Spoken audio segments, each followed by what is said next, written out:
Good morning. आज हम पढ़ेंगे कक्षा 10वीं का पाठ नंबर 3 वारे हमदर्द। इसके लेखक हैं घनश्याम अग्रवाल जी। परिचय।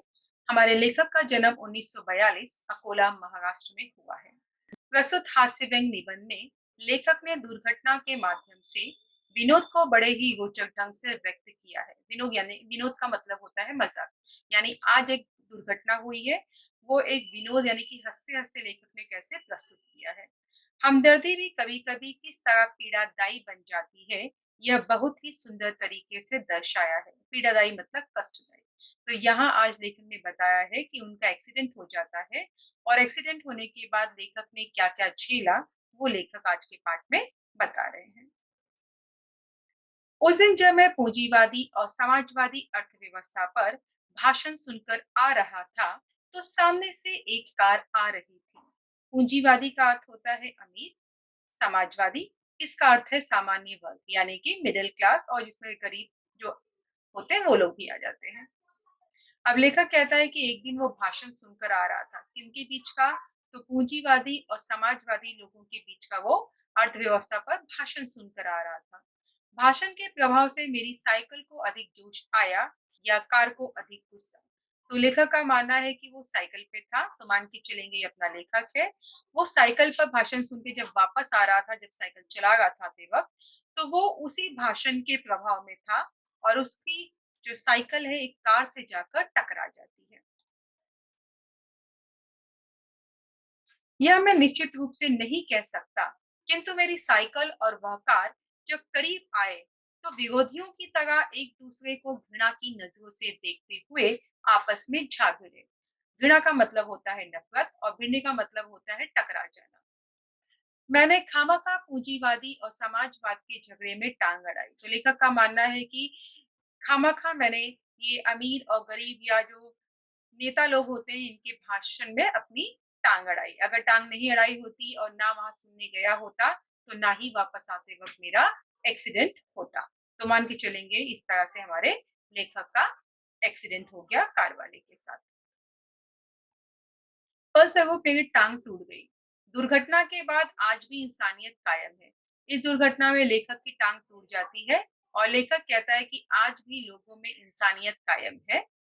यह सिद्ध करने के लिए कुछ लोग मेरी तरफ दौड़े। तो लेखक का मानना है कि कुछ लोग उनकी मदद के लिए भी आए थे। आँख खुली तो मैंने अपने आप को एक बिस्तर पर पाया। इर्द-गिर्द, इर्द-गिर्द का अर्थ होता है आजू-बाजू। कुछ परिचित, अपरिचित चेहरे खड़े थे। परिचित यानी जाने-पहचाने और अपरिचित यानी जिसे वो नहीं जानता।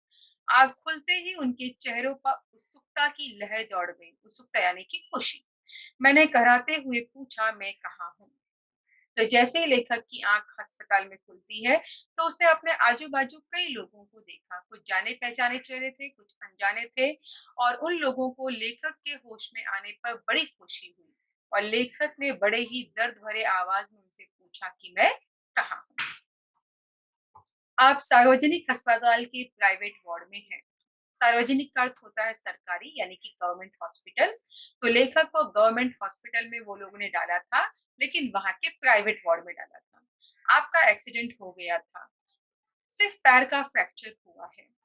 ये देखिए, जैसे आपने ये 2 चित्र देखे होंगे, आपको खुद ही पता चल रहा है, चेहरा ही देखकर कि ये प्राइवेट हॉस्पिटल है और इसकी बनावट देखकर आपको पता चल जाता है, ये सरकारी अस्पताल है। तो प्राइवेट हॉस्पिटल और सरकारी हॉस्पिटल की जो सुविधाएँ होती हैं, उनमें ज़मीन-आसमान का अंतर होता है। तो लेखक को प्राइवेट में ना डालकर सार्वजनिक यानी कि सरकारी अस्पताल में भर्ती कराया गया था। फिर लेखक को पता वहाँ चलता है कि उसके पैर का फ्रैक्चर हुआ है। अब घबराने की कोई बात नहीं। एक चेहरा इतनी तेजी से जवाब देता है, लगता है मेरे होश आने तक वह इसीलिए रुका था। अब मैं अपनी टाँगों की ओर देखता हूँ। तो लेखक का मानना है कि मुझे सरकारी हॉस्पिटल में डाल दिया गया, वहाँ के एक प्राइवेट वार्ड में डाल दिया गया, जहाँ पे आप लोग कभी भी बेधड़क आए जाएँगे, वो रोक नहीं पाएगा। एक अनजान चेहरा उसे कहता है, ये सारी बातें बताता है कि वो कौन से हॉस्पिटल में है और क्या हुआ है। बाद में लेखक अंत में अपने फ्रैक्चर हुए टांग को देखता है कि एग्जैक्टली उसके टांग में क्या हो गया है।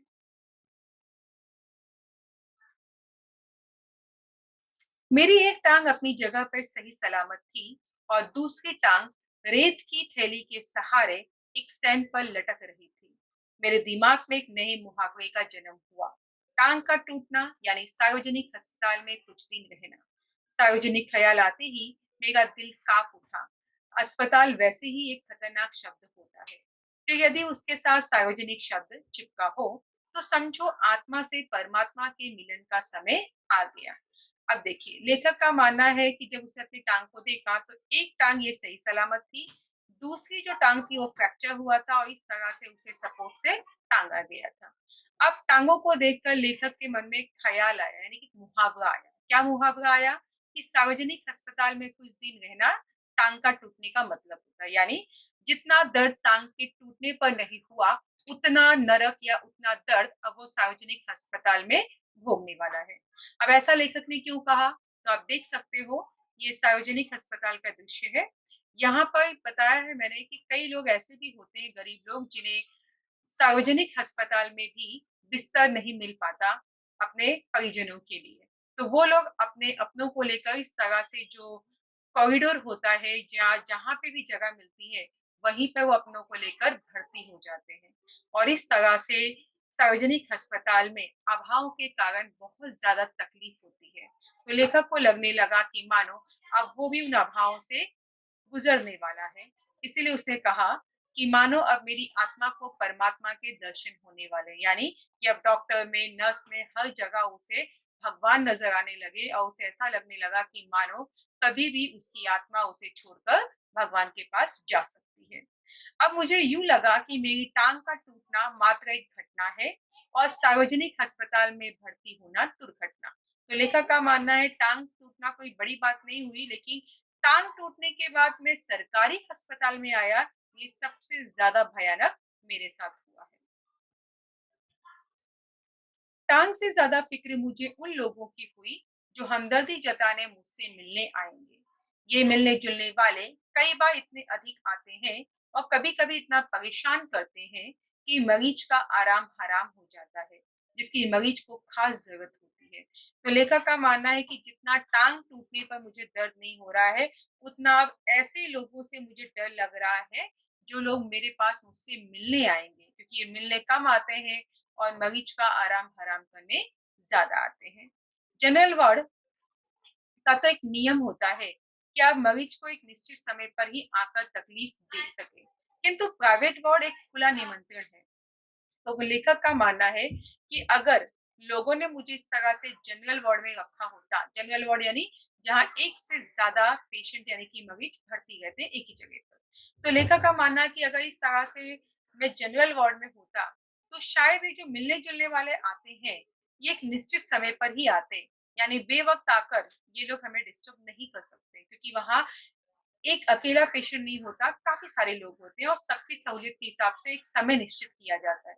लेकिन लेखक को तो प्राइवेट वार्ड में रखा था, यानी कि अकेले कमरे में। वहाँ जब चाहे, जो चाहे, कैसे भी आ सकता था, इस बात का लेखक को चिंता होने लगती है।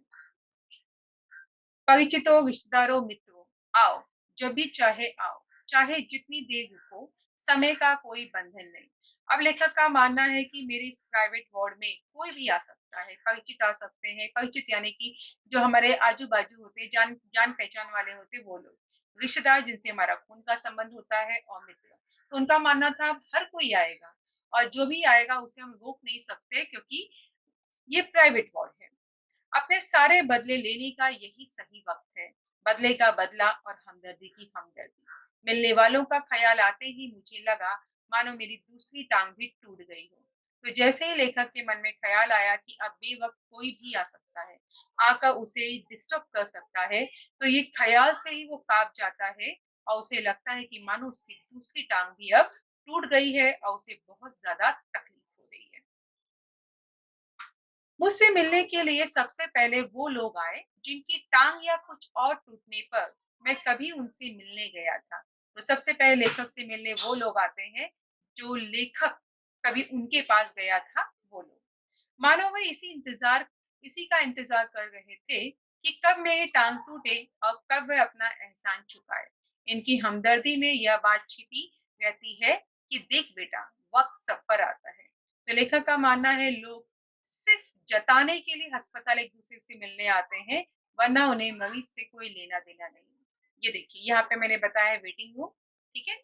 ये वेटिंग रूम मैंने बताया है कि कैसे ये 3 लोग बैठे हुए हैं, चौथा यहाँ है।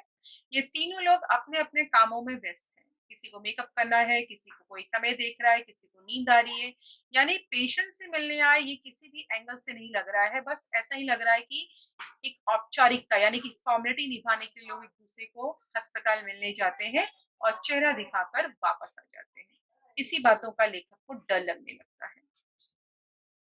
दर्द के मारे एक मरीज तो वैसे ही नींद नहीं आती, यदि थोड़ी बहुत उस मरीज को नींद आने भी लगती है, तो खासकर लोग आकर उन्हें जगा देते हैं। वो लोग खासकर जो औपचारिकता निभाने आते हैं। इन्हें मरीज से हमदर्दी नहीं होती, ये सिर्फ सूरत दिखाने आते हैं। ऐसे में एक दिन मैंने तय किया कि आज कोई भी आ जाए। अब लेखक को ऐसा लगने लगा कि भई जो भी लोग आते हैं वो क्या करते हैं, लेखक से मिलने ज़्यादा नहीं आते जितना वो लोग फ़ॉर्मेलिटी यानी कि औपचारिकता निभा रहे हैं। मतलब तुम गए थे मुझे मिलने तो मैं भी आकर अपना चेहरा तुम्हें दिखा रहा हूँ। तो अब लेखक ने तय किया कि मुझसे मिलने अब कोई भी आ जाए, लेकिन वो क्या नहीं करेगा? तो लेखक का मानना है कि कोई भी आ जाए, मैं अब आँख नहीं खोलूँगा, चुपचाप पड़ा रहूँगा। अब ऐसे में एक दिन लेखक जानबूझ के आँख बंद करके पड़ा था, आँख नहीं खोल रहा था और इत्तेफ़ाक से उस दिन उनके ऑफ़िस के बड़े बाबू आ गए। ऑफ़िस के बड़े बाबू का अर्थ होता है ऑफ़िस के जो बॉस होते हैं वो आ गए और मुझे सोया जानकर वापस जाने के बजाय वो सोचने लगे। अब जब ऑफ़िस के बड़े बाबू आए, तो बड़े बाबू आए हैं लेकिन लेखक ने आँख नहीं खोली।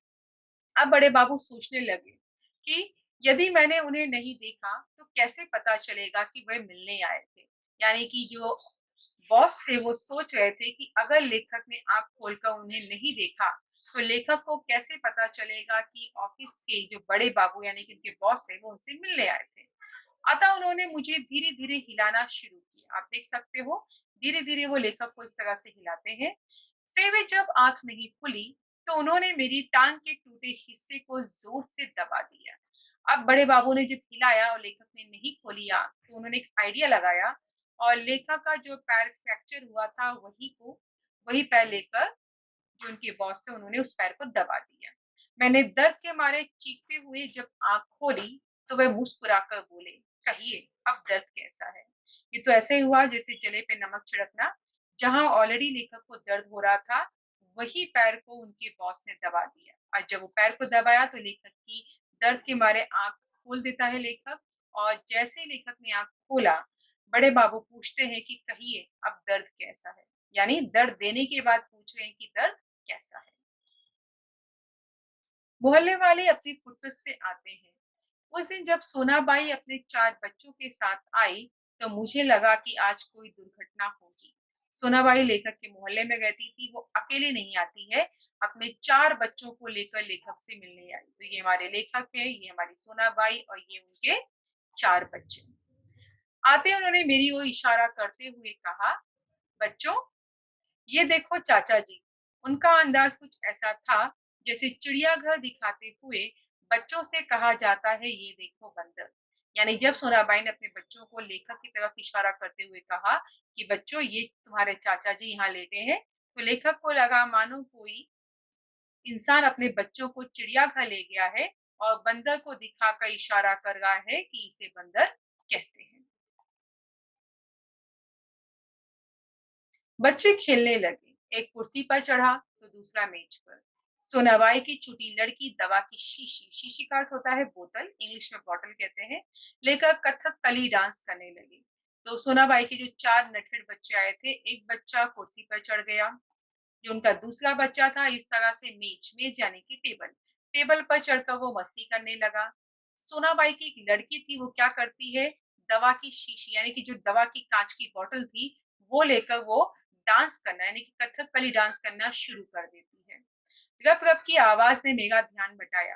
क्या देखता हूँ कि सोनाबाई का एक लड़का मेरी टाँग के साथ लटक रही थैली की रेती की थैली पर बॉक्सिंग की प्रैक्टिस कर रहा है। अब जो चौथा बच्चा था वो क्या करता है, लेखक के पैर के साथ जो रेत की थैली बंधी हुई थी, उस रेत की थैली पर वो बॉक्सिंग की प्रैक्टिस करने लगा और उसी की रप-रप की आवाज़ ने लेखक का ध्यान उसकी तरफ खींचा। मैं इसके पहले उसे मना करता, सोनाबाई की लड़की ने दवा की शीशी पटक दी मतलब गिरा दिया। सोनाबाई ने एक पल लड़की को घूरा, फिर हंसते हुए बोली, भैया पेड़े खिलाओ, दवा का गिरना शुभ होता है। तो जैसे ये सोनाबाई की लड़की के डांस करते करते हाथ से कांच की दवा की बोतल टूट जाती है। सोनाबाई सबसे पहले लड़की को घूरती है, उसके बाद वो लेखक की तरफ देखकर कहती है कि भैया दवा का गिरना शुभ होता है, आपको तो मुझे पेड़े खिलाने चाहिए। दवा गई समझो बीमारी गई। इसके 2 घंटे बाद सोनाबाई गई, ये कहकर फिर आऊँगी। मैं भीतर तक काँप गया। इस तरह बताया गया है कि सोनाबाई 2 घंटे तक अस्पताल में थी, बच्चे बहुत मस्ती कर रहे थे और वो ये प्रॉमिस करके जाती है कि वो दोबारा लेखक से मिलने ज़रूर आएगी। और ये सुनते ही लेखक अंदर से डर जाता है कि फिर से अपने 4 बच्चों को लेकर कहीं वो आ ना जाए। इस तरह से अब तक लेखक से मिलने 2 लोग आ चुके हैं, एक ऑफिस के बड़े बाबू और दूसरा सोनाबाई। कुछ लोग तो औपचारिकता निभाने की हद कर देते हैं, विशेषकर वे रिश्तेदार जो दूसरे गांव से मिलने आते हैं। ऐसे में एक दिन टैक्सी कमरे के सामने आकर रुकी। उसमें से निकलकर एक आदमी आते ही मेरी छाती पर सिर रखकर औंधा पड़ रोने लगा। कहने लगा, हाय, तुम्हें क्या हो गया? कार वालों का सत्यानाश हो। अब कहा गया है कि सोनाबाई के जाने के बाद कार में एक आदमी आता है जो दूर गांव से आया था और उतरते ही सीधा लेखक के कमरे में आया। मान के चलेंगे ये वो आदमी है, वो लेखक का चेहरा नहीं देखता और ना लेखक उसका चेहरा। वो सीधे आकर लेखक की छाती पर अपना सर, औंधा यानी कि सर झुका देता है और झुकाकर हाय हाय करके रोने लगता है और लेखक से कहता है कि तुम्हें क्या हो गया? कार वालों का सत्यानाश हो। मैंने दिल में कहा कि मुझे जो हुआ सो हुआ, पर तू क्यों रोता है? तुझे क्या हुआ? तो लेखक को ये समझ में नहीं आया कि ये कौन है? ये आदमी कौन है जो उसके सीने पर आधा सर झुकाकर जोर-जोर से दहाड़े मार के रो रहा है? इतना तो दर्द लेखक को भी नहीं हो रहा था। वह थोड़ी देर मेरी छाती में मुँह गड़ाए रोता रहा। मुँह गड़ाए मतलब मुँह रख कर रोता रहा। फिर रोना कुछ कम हुआ, उसने मेरी छाती से गर्दन हटाई और जब उसने मेरी तरफ आँख मिलाई, तो एकदम चुप। फिर धीरे से हँसते हुए बोला, माफ़ करना, मैं गलत कमरे में आ गया था। आजकल लोग ठीक से बताते भी तो नहीं। गुप्ता जी का कमरा शायद बगल में है। अब बताया गया है कि जो लेखक से मिलने गाँव से रिश्तेदार आया था, जब वो इस तरह से उठकर लेखक का चेहरा देखता है, तो देखते ही वो हैरान हो जाता है और कहता है कि भाई उससे गलती हो गई। वो तो बगल वाले शर्मा जी से मिलने आया था और गलती से सॉरी गुप्ता जी से मिलने आया था और गलती से वो लेखक के कमरे में आ गया। तो ये अच्छी खासी लेखक के साथ कॉमेडी हो जाती है। हे, अच्छा भाई माफ करना, कहकर वह चला गया। अब वही रोने की आवाज़ मुझे पड़ोस के कमरे से सुनाई पड़ी। मुझे उस आदमी से अधिक गुस्सा अपनी पत्नी पर आया, क्योंकि इस प्रकार रोता देख पत्नी ने उसे मेरा रिश्तेदार या करीबी मित्र समझकर टैक्सी वाले को पैसे दे दिए। लेखक को उस आदमी से ज़्यादा गुस्सा क्यों आया? क्योंकि लेखक को लगा कि अरे! पत्नी ने बिना सोचे-समझे क्यों उस आदमी का टैक्सी का बिल चुका दिया। तो इस तरह से यहाँ पे तीसरा आदमी आता है जो बाय मिस्टेक आ जाता है लेखक के कमरे में और आकर उसे खामखा तंग करता है। हमदर्दी जताने वालों में वो लोग ज़रूर आएँगे जिनकी हम सूरत भी नहीं देखना चाहते। हमारे शहर में कवि हैं श्री लक्कानंद। उनकी बेतुकी, बेतुकी का अर्थ होता है बेकार का, कविताओं में सारा शहर परेशान है। तो मान के चलेंगे कि अब कवि से मिलने लेखक से मिलने कवि आए हैं जिनका नाम है लक्कानंद और ये लक्कानंद से पूरा शहर परेशान है। मैं अक्सर उन्हें कुछ दूर से देखते ही भाग खड़ा होता हूँ। जानता हूँ जब भी मिलेंगे 10-20 कविताएं पिलाए बिना नहीं छोड़ेंगे।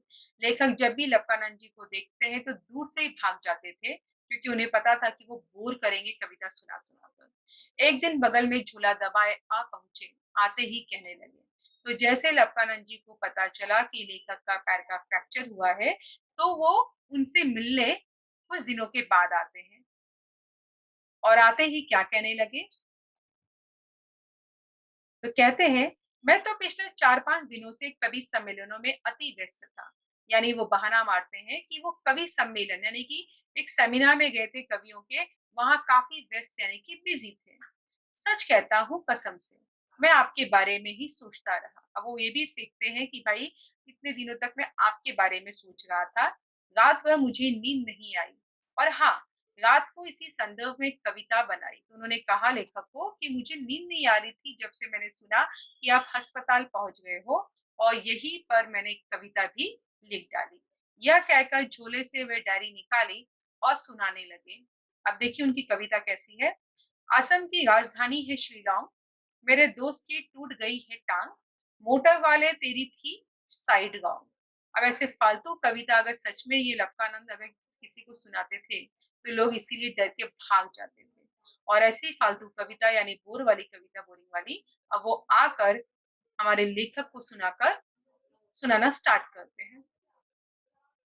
कविता सुनाकर वह मुझे ऐसे देख रहे थे, मानो उनकी एक आँख पूछ रही हो, कहो कविता कैसी रही? कुछ लोग ऐसे भी होते हैं जब वो अपनी बात कह देते हैं, तो इस तरह से बैठे वो इंतज़ार करते हैं सामने वाले के चेहरे को देखकर कि वो क्या उत्तर देगा, यानी वो तारीफ़ क्या करेगा। तो लक्कानंद भी इसी तरह हमारे लेखक का चेहरा देखने लगते हैं कि अब लेखक क्या बोलेगा? और दूसरी आँख पूछ रही हो, बोल बेटा, अभी मुझसे भागेगा? मैंने जल्दी से चाय पिलाई और फिर आगे कविता सुनने का वादा कर बड़ी मुश्किल से उन्हें विदा किया। लेखक बहुत ज़्यादा तंग आ जाते हैं उनकी कविताओं से।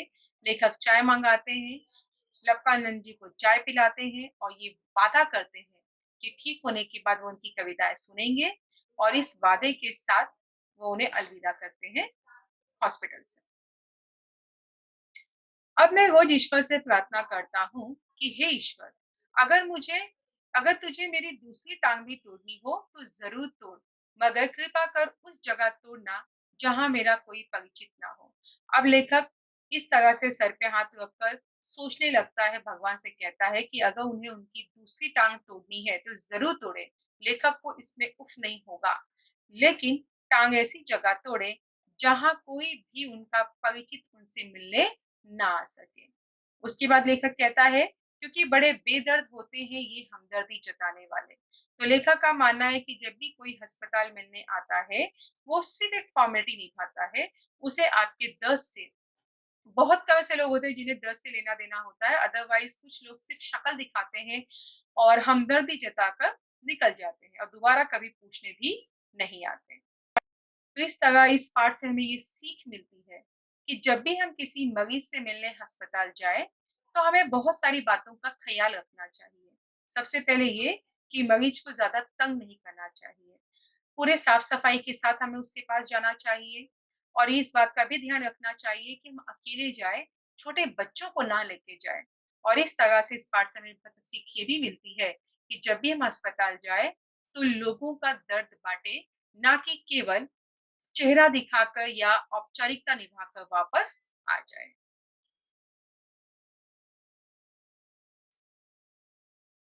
प्रश्नोत्तर। पहला है मरीज से मिलने के लिए आने वाले लोगों की विशेषताएँ। अपना पहला है एहसान चुकाने वाले, औपचारिकता निभाने वाले, फुर्सत में रहने वाले, हमदर्दी जताने वाले। यानी जो मरीज से मिलने आते हैं वो लोग ये 4 काम करते हैं। प्राइवेट अस्पताल और सार्वजनिक अस्पताल में क्या अंतर है? पहला है प्राइवेट का कि मरीजों की संख्या सीमित होती है, वहीं सार्वजनिक में अंतर ये है कि मरीजों की संख्या अधिक होती है। सेकंड, प्राइवेट में किसी भी समय मरीज से मिल सकते हैं, मरीजों से मिलने का एक निश्चित समय होता है, जहाँ जनरल वार्ड होता है वहाँ पर। अस्पताल में आए सोनाबाई के बच्चों की शरारतें। एक बच्चा कुर्सी पे चढ़ा तो दूसरा मेज पर। छोटी लड़की दवा की शीशी लेकर कथकली डांस करने लगी। एक लड़का बॉक्सिंग की थैली पर लटक गई थैली के साथ प्रैक्टिस करने लगा। लड़की ने दवा की शीशी पटक दी। कारण लिखो। लेखक को अधिक गुस्सा अपनी पत्नी पर आया। कारण था कि टैक्सी में आए हुए आदमी को रोता देखकर उसे लेकर उसे लेखक का करीबी मित्र समझकर टैक्सी वाले का उन्होंने पैसे चुका दिए थे। लेखक कहते हैं कि मेरी दूसरी टांग उस जगह तोड़ना जहां कोई परिचित ना हो। इसका कारण है कि लेखक के अनुसार बड़े बेदर्द होते हैं वे लोग जो हमदर्दी जताने आते हैं।